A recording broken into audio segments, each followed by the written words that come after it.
and welcome to this week's video. So this week I'm going to show you how I do my summer pruning of my vines, which you can see in the background.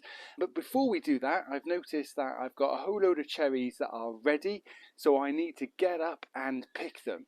So in order to do that, I'm going to get my scaffolding out, erect the scaffolding so that I can safely, hopefully, pick all of the cherries that are ready. That's what I'm going to do. It's a gorgeous day here in France, so let's get going.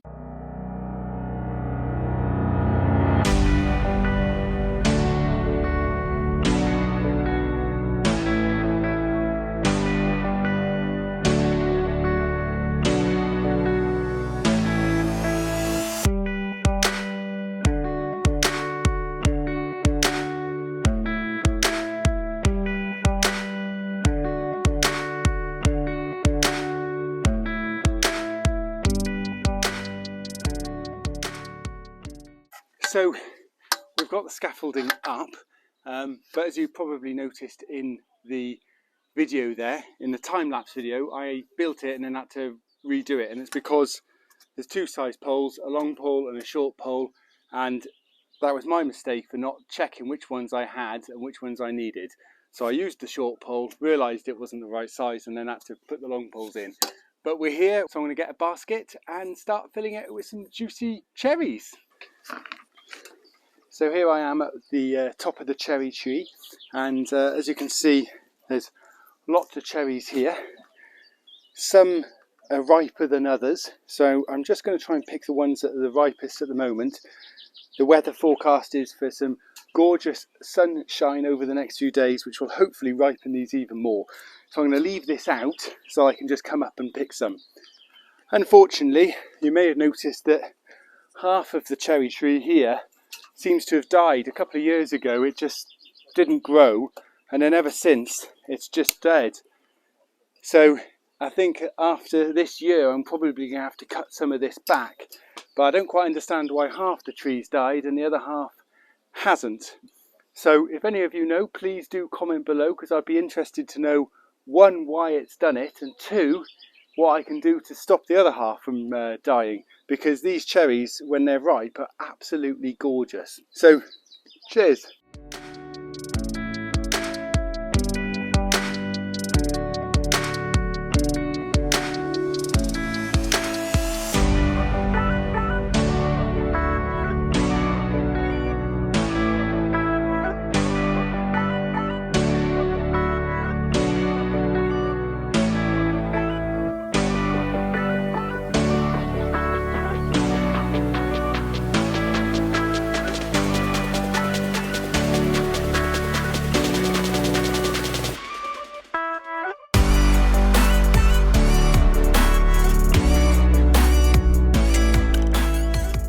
So I've got a really nice full basket of cherries, so I'm going to give these a quick wash and then probably eat a few of these, and as it's so sunny today, I think I'm going to have an ice cream as well.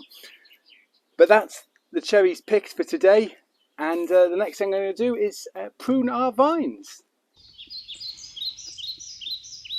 So as you can see, my vine on the barn here is looking a bit straggly and it's grown a lot.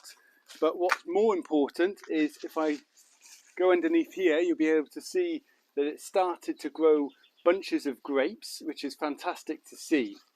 So what we want to do is prune the vine so that all of the energy goes into the grapes and not into making the plant bigger itself. So in order to prune the vine in the summertime, you can kind of do this from now onwards, really, from June, May, June, July, August. You can keep pruning depending on the vine that you want and the vine that you've got and how you're trying to maintain your grapes. Obviously the foliage itself is great because it does provide shade and also keeps the humidity in, but you don't want too much of it, because if you have too much of it, then you have scraggly bits like this that just waste energy. So how to prune it? Best thing to do is find one of your canes and go back as far as the bunches of grapes. So for this cane here, I've got a couple of bunches of grapes all on it. That bunch that's here is a bit too small, so I'm probably going to get rid of that and leave the bigger bunch of grapes at the top there, so that all of the energy goes to 1 or 2 bunches of grapes and you get the best out of the grapes you possibly can. So I'm just going to go back here and cut that off, and then I'm just going to keep doing that with all of these long bits. That's if I can open my secateurs. There we are. You can keep some of the foliage, but at the same time not keeping too much. One thing you have to be careful of is knowing where the grapes are, because sometimes you make a snip and you think, oh, I've just cut a bunch of grapes off. It's not a major problem, but obviously you want to try and keep the best grapes. Now this one here is a long one, and there's no grapes all the way, and it goes all the way back to here, and there's a bunch of grapes there. So all of that is wastage. The only thing you might want to do with a cane like that is if you wanted to trail it further along the barn, you may want to keep that cane so that you can keep trailing the vine to wherever you want to go. However, I don't want it going any further. I want it, this is as far as I want my vine to go. So I'm going to cut where the bunches of grapes are and lightly pull out that long cane. And all of that is wasted energy for the plant. And hopefully that means that this bunch of grapes here will grow nice and big and strong.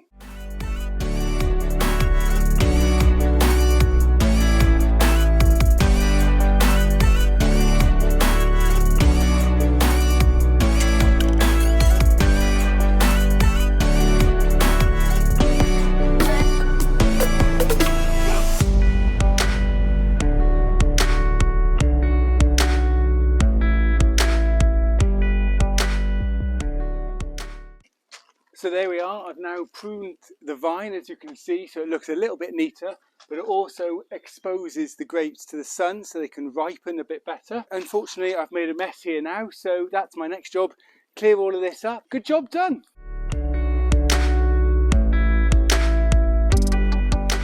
So I'm just here with Beryl and Angelica, and unfortunately there are remaining 2 chickens. We did have a chicken, Ginger, who unfortunately had egg peritonitis. I think that's how you say it. But unfortunately, we were giving her antibiotics to try and help. But we did that for about 3 weeks. And unfortunately, it just didn't cure her. And she ended up going through the cycle again of trying to lay another egg. And unfortunately, that was just a bit too much for her. And we had to put her down. So that's the 3rd chicken we've put down in about 2 months, which isn't great, but we've still got these 2 beauties and they seem to be okay at the moment. So we're hoping that they're okay, and maybe in a few weeks' time we might get some more chickens to keep them company. But that's the news on the chicken front, unfortunately. So there we are, guys. That's it for this week. Thank you for watching. Please don't forget to subscribe and click the bell to be notified of future videos. And I'll see you next time. Cheers, guys. Bye.